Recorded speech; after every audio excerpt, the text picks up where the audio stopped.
Fala pessoal, tudo bom com vocês? Pastor Cristo de novo na área para a nossa leitura da Palavra de Deus, todos os dias, 365, e para que você seja transformado através dela. Que bom que nós estamos aqui, fico muito feliz de engajar vocês, de ter esse propósito pessoal na leitura e compartilhar com vocês aqui no YouTube. Isso é muito legal. Quero dizer que aqui em Curitiba está friozinho, aquecedor, café, sempre, todos os dias, um cafezinho. Isso é muito importante para a gente se aquecer, né? Estou aqui de camiseta, não quero ficar usando moletom aí na nossa leitura, ter mais liberdade, mas aqui é um lugar controlado, então eu posso aquecê-lo para que a gente tenha esse tempo, beleza? Estamos aí na nossa leitura de 220, eu estava aí na missão há dias atrás, foi muito bom. Veja lá, participe, olhe lá o conteúdo, foi bem impactante. O pessoal teve tempos preciosos lá e que realmente você seja inspirado, né, a compartilhar do Evangelho cada vez mais, né? E eventualmente, se você aparecer lá no Livros, falar assim, eu assisto o teu canal, eu faço a leitura junto com você, e você aparecer lá, eu ficarei muito feliz de conversar com você, beleza?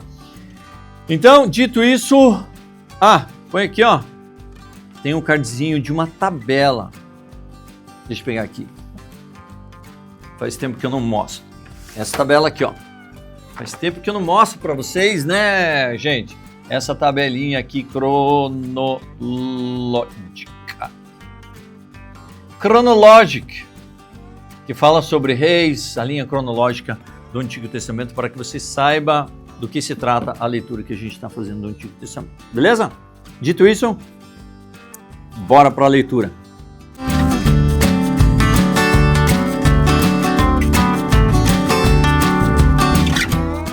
Muito bem. Vamos lá. Nossa leitura de 220. Pega a sua Bíblia 365. Eu não tenho. Pega a tua Bíblia normal, descrição aqui embaixo de todas as passagens que nós lemos e prepare o seu coração, porque Deus tem falado bastante na sua palavra. Beleza? Então vamos lá. Esdras 7:1 a 8:20. Passadas essas coisas, no reinado de Artaxerxes, rei da Pérsia, Esdras veio da Babilônia.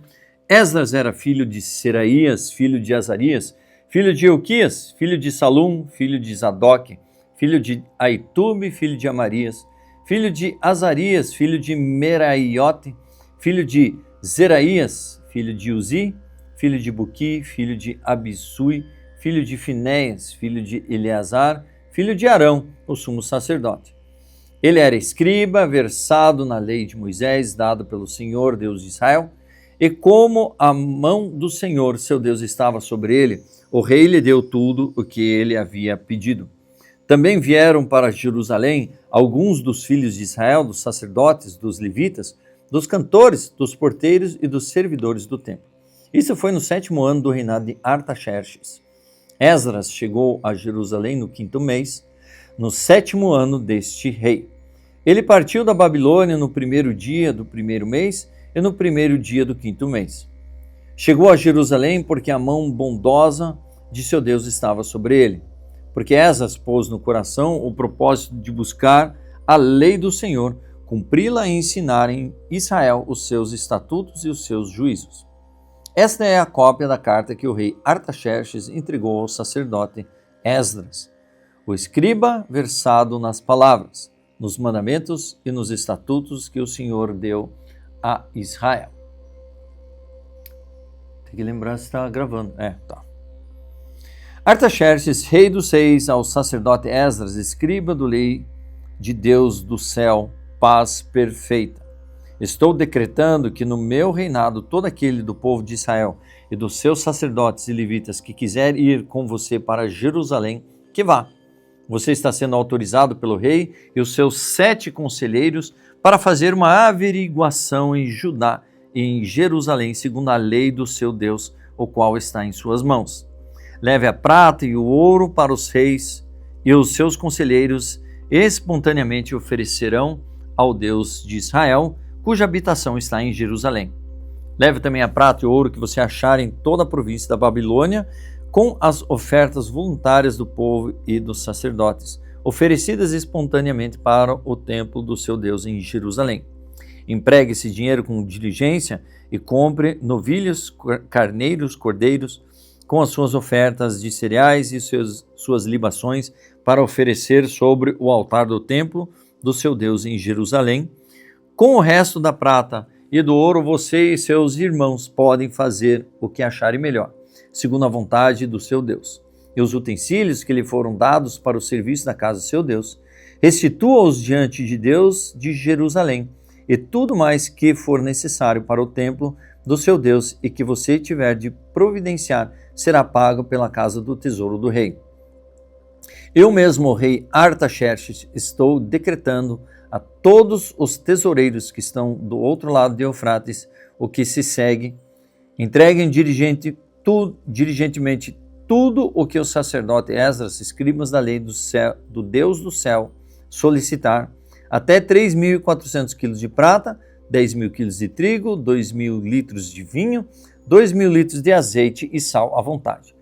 Tudo que for ordenado pelo Deus do céu, que se faça com exatidão para o templo do Deus do céu.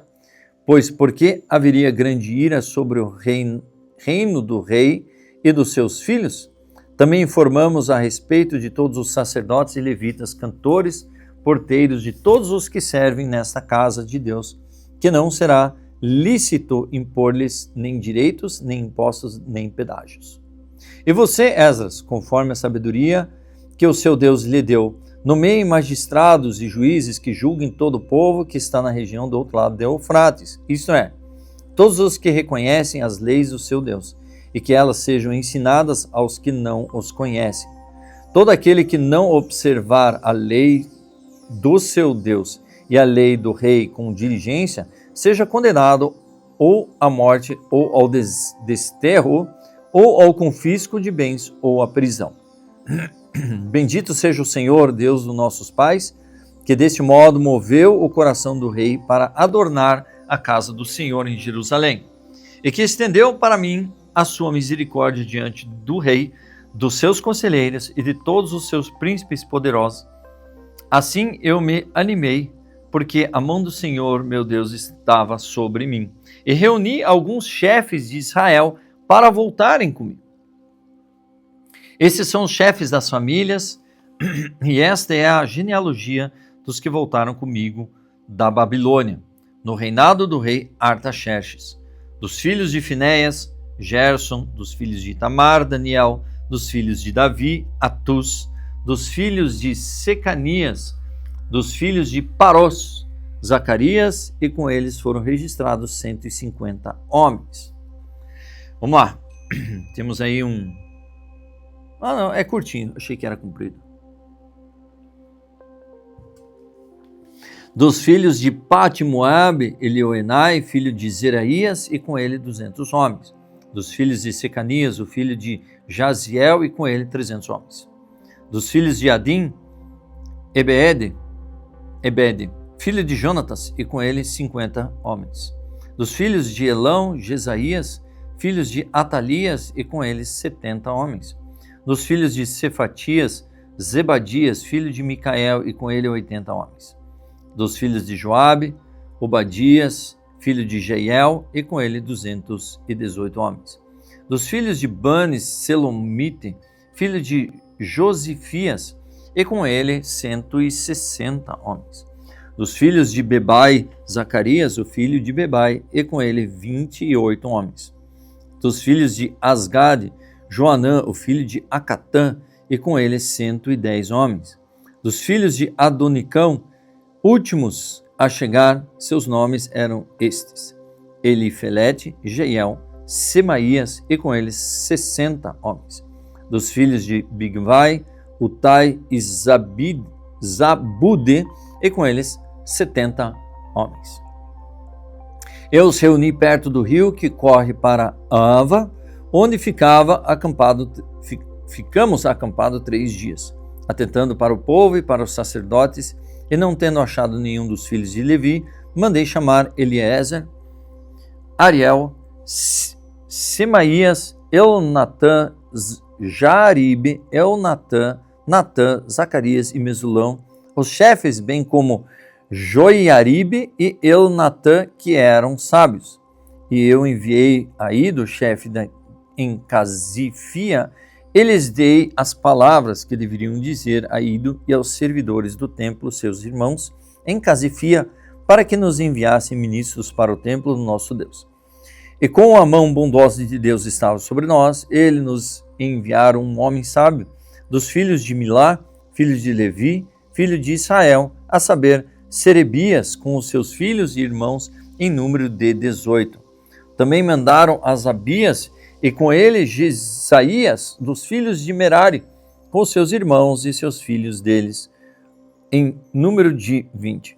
E dos servidores do templo de Davi, e os príncipes haviam escolhido para ajudar os levitas 220, todos eles mencionados nominalmente.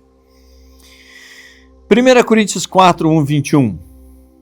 Assim, pois, importa que todos nos considerem como ministros de Cristo e encarregados dos mistérios de Deus? Ora, além disso, o que se requer desse encarregado é que cada um deles seja encontrado fiel.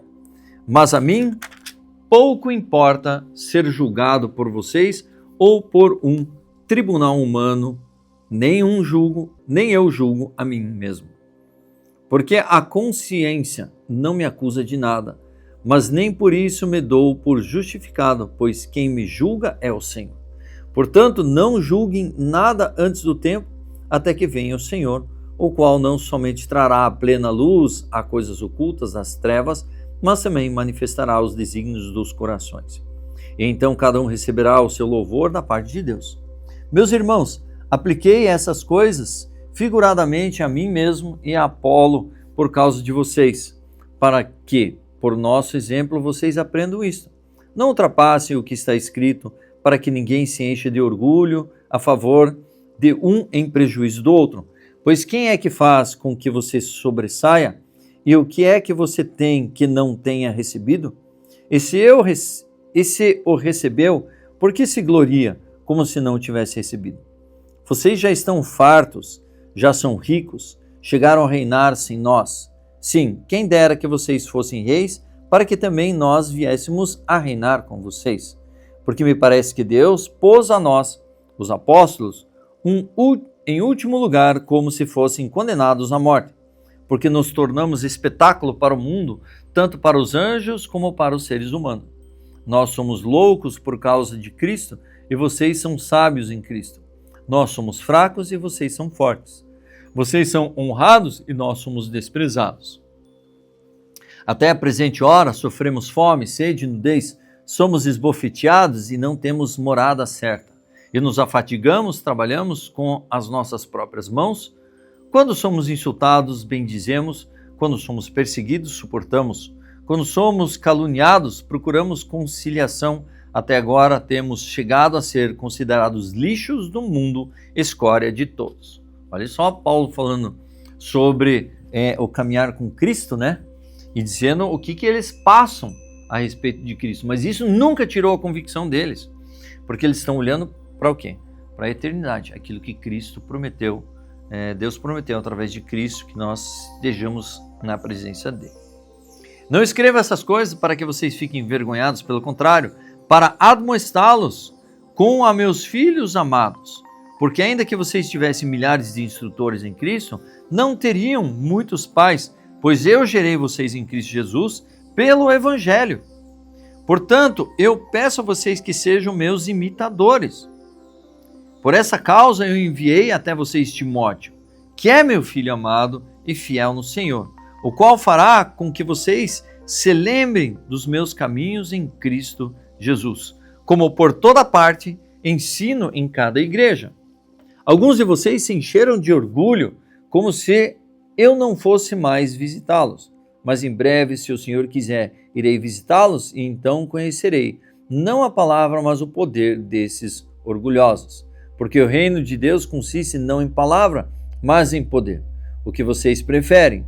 Que eu vá até aí com chicote ou com amor e espírito de mansidão? Ó, Paulo estava assim, descendo a régua. Pô, vocês querem que eu venha falando como um ditador? Ou vocês querem que eu vá com amor e espírito de mansidão? Mas essa questão está relacionada ao pecado, o orgulho das pessoas. Então, sempre mantermos a nossa humildade dentro do reino de Deus. É que nem eu falo aqui, como pastor sênior da Igreja Família Cristã, eu falo para o pessoal, se aparecer alguém que quer o poder, fala, gente, está aí, porque o meu chamado está debaixo daquilo que Deus quer e eu quero ser apenas obediente ao Senhor. Então, manter sempre o coração humilde e deixar que as pessoas dentro da igreja possam cumprir o seu propósito. Salmo 31, 12. Eu te exaltei, Senhor, porque tu me livraste e não permitiste que os meus inimigos se alegrassem contra mim. Senhor, meu Deus, clamei a ti por socorro e tu me curaste. Senhor da sepultura, fizeste subir a minha alma, preservaste minha vida para que não descesse ao abismo. Cante louvores ao Senhor, vocês que são os seus santos, e deem graças ao seu nome, ao seu santo nome, porque a sua ira dura só um momento, mas o seu favor dura a vida inteira. O choro pode durar uma noite, mas a alegria vem pela manhã. Eu disse a minha prosperidade, jamais serei abalado. Tu, Senhor, por teu favor, fizeste permanecer forte a minha montanha, apenas voltaste o rosto, fiquei logo com medo. Por ti, Senhor, clamei ao Senhor, implorei. Que proveito obterás no meu sangue quando baixo a cova? Será que o pó é capaz de te louvar? Poderá ele declarar a tua verdade? Ouve, Senhor, e tem compaixão de mim. Se tu, Senhor, o meu auxílio, tornaste o meu pranto e em dança alegre. Tiraste o meu pano de saco e me cingiste de alegria, para que o meu espírito te cante louvores e não se cale. Senhor meu Deus, graça te darei para sempre. Provérbios 20, 28, 30. Bondade e fidelidade preservam o rei e com bondade que ele sustém o seu trono. A glória dos jovens é a sua força e a beleza dos velhos são os seus cabelos brancos. Os vergões das feridas purificam do mal e os açoites limpam o mais íntimo do corpo. Isso! 220 lido! E assim vamos avançando cada dia. Aí, ó. Na hora que vai ver, mais um pouquinho, 220, são mais 80, 2 mesinhos aí, já estamos em 300, aí tem mais 3 meses. E aí fechamos a nossa leitura do ano, 5 meses. Cara, tá avançando. Eu fico feliz. Eu fico feliz de ver isso aqui, ó, cada vez mais. E outra coisa que a gente precisa, falta isso aqui, ó. E sabe o que deve empolgá-lo? É essa leitura de você pensar, próximo ano, vamos ler a palavra de Deus de novo e se encher dela. Para que todo dia possamos deixar as verdades bíblicas inundarem o nosso coração, falarem ao nosso coração e direcionarem a nossa mente em relação a ele, para que a gente possa cumprir o propósito de Deus, para que você cumpra o propósito de Deus. Beleza? Eu sou o pastor Christopher, assine o canal, ative o sininho, dá um like, compartilhe, comente, para que o YouTube entenda que esse conteúdo é relevante na internet e ele pode ser entregue para várias pessoas. Ok? Deus abençoe vocês e aguardo vocês na leitura do dia de amanhã.